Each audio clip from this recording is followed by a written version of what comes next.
بسم اللہ الرحمن الرحیم۔ بسم اللہ الرحمن الرحیم۔ السلام علیکم عزیز طلبہ کرام، امید ہے آپ حضرات خیریت سے ہوں گے۔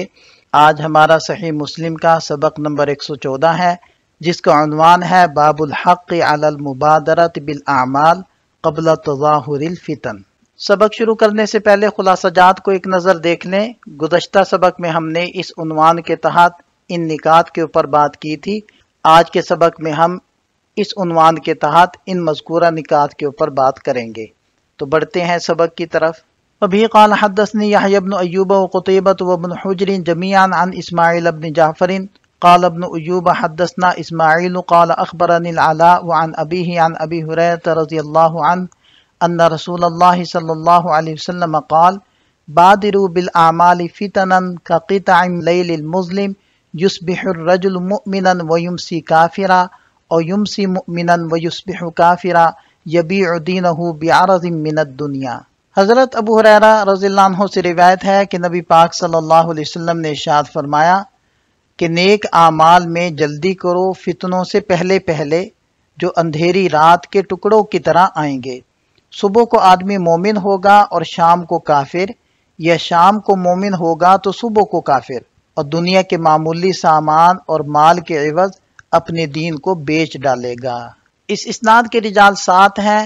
یحییٰ بن ایوب المقابری ثقۃ عابد، دوسرے ہیں قتیبہ بن سعید، تیسرے ہیں ابن حجر علی ابن حجر بن ایاس ثقۃ حافظ، چوتھے ہیں اسماعیل بن جعفر ثقۃ ثبت، پانچویں ہیں علاء بن عبد الرحمن، اور چھٹے ہیں ان کے والد گرامی عبد الرحمن بن یعقوب، اور ساتویں ہیں حضرت ابو ہریرہ رضی اللہ عنہ۔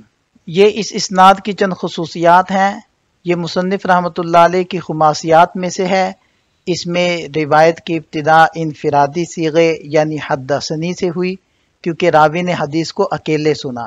پھر حدثنا کے ساتھ روایت کی گئی، کیونکہ آگے وہ حدیث جماعت کے ساتھ سنی گئی۔ اس کے بعد اخبرنی کا صیغہ آیا، کیونکہ راوی نے خود سے کتاب پڑھی، اور باقی سند میں عن کو ذکر کیا گیا ہے۔ یہ سند مدنی راویوں کے تسلسل پر مشتمل ہے۔ اس میں راوی ابن ایوب کا ذکر اختلاف کی نشاندہی کے لیے ہے، کیونکہ ابن ایوب نے اپنے شیخ اسماعیل سے صراحتاً سماع کا ذکر کیا، جبکہ باقی 2 شیوخ نے ایسا نہیں کیا۔ اس سند میں بیٹے کی روایت باپ سے اور تابعی کی روایت دوسرے تابعی سے ہے، یعنی علاء نے اپنے والد صاحب سے روایت کیا۔ یہاں سے ہم اس حدیث پاک کی شرح کو ذکر کرتے ہیں۔ تو آپ علیہ السلام نے ارشاد فرمایا بادروا بالاعمال۔ تو حدیث کا مطلب کیا ہے کہ اعمال کے مشکل ہونے سے پہلے پہلے ان کی طرف جلدی کرو۔ اسی طرح ایسے فتنے جو بکثرت ہوں گے، پے در پے ہوں گے، اور اندھیری رات کی طرح وہ جمع ہو جائیں گے، تو وہ فتنے اعمال صالحہ سے انسان کو مشغول کر دیں گے۔ تو حدیث پاک میں ترغیب ہے کہ ان فتنوں کے آنے سے پہلے پہلے اعمال صالحہ کے اندر لگو، بحیث لا یتبین فیہ الصدق والکذب۔ ایسے فتنے ہوں گے کہ سچ اور جھوٹ کا پتہ نہیں چلے گا، حق اور باطل کا پتہ نہیں چلے گا۔ اور یہ جو فرمائے کہ یصبح الرجل مؤمنا ویمسی کافرا او یمسی مؤمنا، تو یہ راوی کا شک ہے کہ آپ علیہ السلام نے یصبح الرجل پہلے فرمایا یا یمسی مؤمنا پہلے فرمایا، اور ایسا کیوں ہوگا؟ فتنے بہت بڑے بڑے ہوں گے، تو ایک ہی دن کے اندر یہ بہت بڑا انقلاب انسانوں کے عقائد کے اندر پیدا ہو جائے گا۔ اور آگے فرمایا کہ یبیع بعرض من الدنیا، یعنی انتہائی گھٹیا دنیا کے بدلے میں انسان اپنے قیمتی دین کو بیچ ڈالے گا۔ یہاں فتنے کی وضاحت کی گئی ہے کہ فتنے سے مراد ہے ایام فتن، کہ فتنے کے دنوں کے آنے سے پہلے پہلے اعمال صالحہ میں جلدی کرو۔ اور لفظ فتنہ کی مزید وضاحت کی کہ یہ فتنۃ الذہب والفضہ سے ماخوذ ہے، اذا احرقتہ بالنار، کہ جب تم سونے چاندی کو آگ کی بھٹی میں گرم کرو تاکہ اس کا میل کچیل عمدہ سونے سے الگ ہو جائے، تو اسی سے یہ لفظ ماخوذ ہے کہ جب انسان کے اوپر آزمائشیں اور ابتلاءات اور فتنے آتے ہیں تو پکے ایمان والے ایک طرف ہو جاتے ہیں اور کچے اور منافقین کھل کر سامنے آ جاتے ہیں۔ امام طیبی رحمہ اللہ فرماتے ہیں کہ حدیث میں بادروا بالاعمال فتنہ کا مطلب ہے کہ نیک اعمال میں جلدی کرو، فتنوں کے آنے سے پہلے نیکیوں میں مشغول ہو جاؤ، اور مبادرہ یعنی پیش قدمی سے مراد ہے کہ انسان نیکی کو اس سے پہلے پالے کہ وہ فوت ہو جائے یا رکاوٹ آ جائے۔ امام قرطبی رحم اللہ نے وضاحت کی ہے کہ نیکی کے کام ان فتنوں سے پہلے کر لیے جائیں جو انسان کو ان سے روک سکتے ہیں یا اس کا ایمان ہی چھین سکتے ہیں، جس کے بغیر عمل بے سود ہے، کیونکہ حدیث میں ذکر ہے کہ ایک شخص صبح مومن ہوگا اور شام کو کافر، اور یہ بات بعید از قیاس نہیں، کیونکہ مسلسل آزمائشیں اور مصیبتیں دلوں کو سخت کر کے ان کا رخ بدل سکتی ہیں۔ اس لیے حدیث کا مقصد یہ ہے کہ انسان جب نیکی کی طاقت رکھتا ہو تو فوراً عمل کر لے، کیونکہ ہو سکتا ہے کہ بعد میں موقع نہ ملے یا دل ہی بدل جائے اور پہلے والے جذبات باقی نہ رہیں۔ اور کا قطع اللیل المظلم، یہ فتن کی صفت ہے، مطلب یہ ہے کہ وہ فتنے ایسے ہوں گے جیسے اندھیری رات کے ٹکڑے، یعنی انتہائی سیاہ اور تاریک حالات جن میں حق و باطل، خیر و شر کی تمیز باقی نہیں رہے گی۔ اور قطعن کا مطلب ہے رات کے ٹکڑے جن کی شدت ظلمت بھرپور ہوگی۔ اس میں اس بات کی طرف اشارہ ہے کہ یہ فتنے ان لوگوں پر آئیں گے جن کے بارے میں قرآن کریم میں بیان ہوا ہے کہ ایسا لگے گا جیسے ان کے چہروں پر اندھیری رات کی تہیں چڑھا دی گئی ہیں۔ اس تشبیہ سے مراد فتنوں کی شدت، خطرناک نوعیت اور حق تک پہنچنے کی دشواری ہے، جبکہ باطل میں جلدی پھنس جانا آسان ہوگا۔ حاصل کلام یہ ہے کہ مومن کو چاہیے کہ وہ نیکیوں میں جلدی کرے قبل اس کے کہ وہ فتنوں والی راتیں آ جائیں جن میں دین و دنیا کا نظام بگڑ جائے، قتل و غارت، اختلافات اور بے یقینی پھیل جائے اور اعمال کی مکمل ادائیگی ممکن نہ رہے۔ یصبح الرجل مؤمنا ویمسی کافرا، اس کا مطلب یہ ہے کہ انسان صبح کے وقت ایمان کی حالت میں ہوگا اور شام تک ایمان کھو بیٹھے گا۔ یصبح اور یمسی کے الفاظ دن کے ابتدائی اور آخری حصے کی طرف اشارہ کرتے ہیں، اور الرجل کا ذکر المرء سے احتراز کے لیے نہیں بلکہ بطور غالب حالت کے ہے، کیونکہ عام طور پر فتنوں کا سامنا مردوں کو زیادہ ہوتا ہے جبکہ عورتیں گھر کی حدود میں ہوتی ہیں۔ اور مؤمنہ سے مراد یا تو ایمان کی اصل ہے یا اس کا کمال، اور کافرن سے مراد یا تو حقیقت میں کفر اختیار کرنا ہے یا کافروں جیسے اعمال کرنا ہے یا اللہ کی نعمتوں کا انکار کرنا، یہ کافرہ سے مراد ہے۔ بعض اقوال کے مطابق مراد یہ ہے کہ وہ صبح کو کسی چیز کو حرام جانے گا اور شام تک اسے حلال کر لے گا یا اس کے برعکس، اور اس سب کا خلاصہ دین میں تذبذب اور دنیا کی پیروی ہے۔ امام حسن بصری رحم اللہ کے مطابق وہ صبح کو اپنے مسلمان بھائی کے جان، مال اور عزت کو حرام جانے گا لیکن شام تک اسے جائز سمجھنے لگے گا۔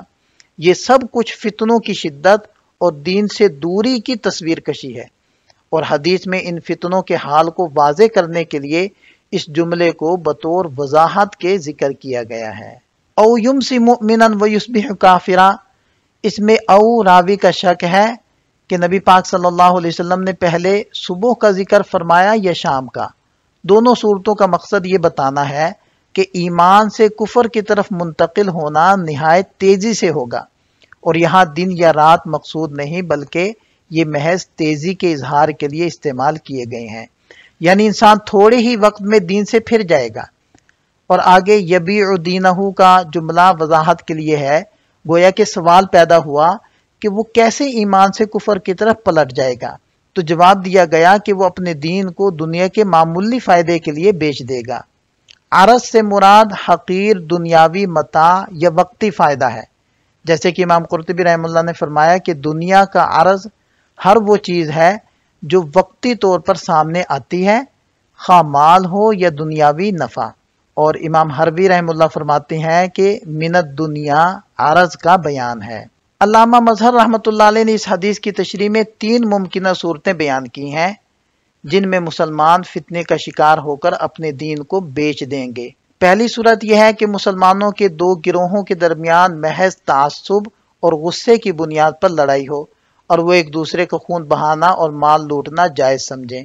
دوسری صورت یہ ہے کہ حکمران ظالم ہوں، مسلمانوں کا ناحق خون بہائیں، ان کے اموال چھینیں، زنا اور شراب جیسے گناہ کریں، اور بعض لوگ ان کے ظلم کو حق سمجھیں، حتیٰ کہ بعض گمراہ علماء ان کے ان افعال کو جائز بھی قرار دیں۔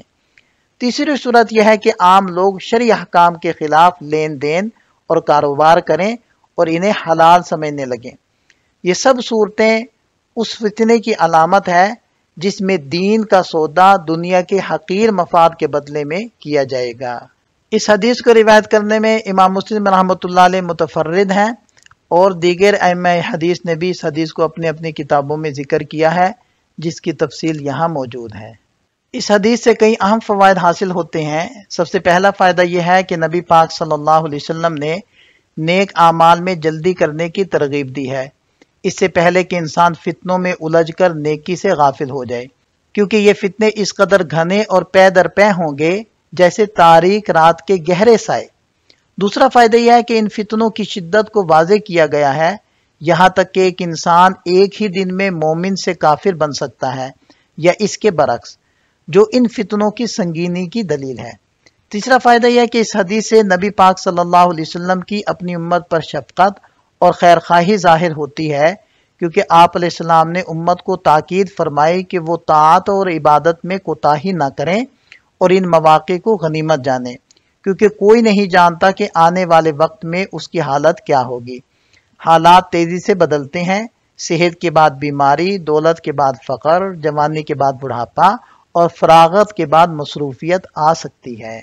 اس میں نبی پاک صلی اللہ علیہ وسلم کی مشہور نصیحت کا ذکر ہے جو آپ علیہ السلام نے ایک شخص کو کی کہ 5 چیزوں کو 5 سے پہلے غنیمت جانو: جوانی کو بڑھاپے سے پہلے، صحت کو بیماری سے پہلے، دولت کو فقر سے پہلے، فراغت کو مصروفیت سے پہلے اور زندگی کو موت سے پہلے۔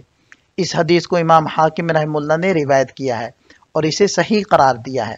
بعد میں سلف صالحین کی زندگیوں کی مثالیں بھی دی گئی ہیں کہ وہ کس قدر نیکی کے کاموں میں جلدی کرتے تھے، جیسے حضرت ابو موسیٰ اشعری رضی اللہ عنہ نے وفات سے پہلے عبادت میں بڑی مشقت اور محنت شروع کر دی۔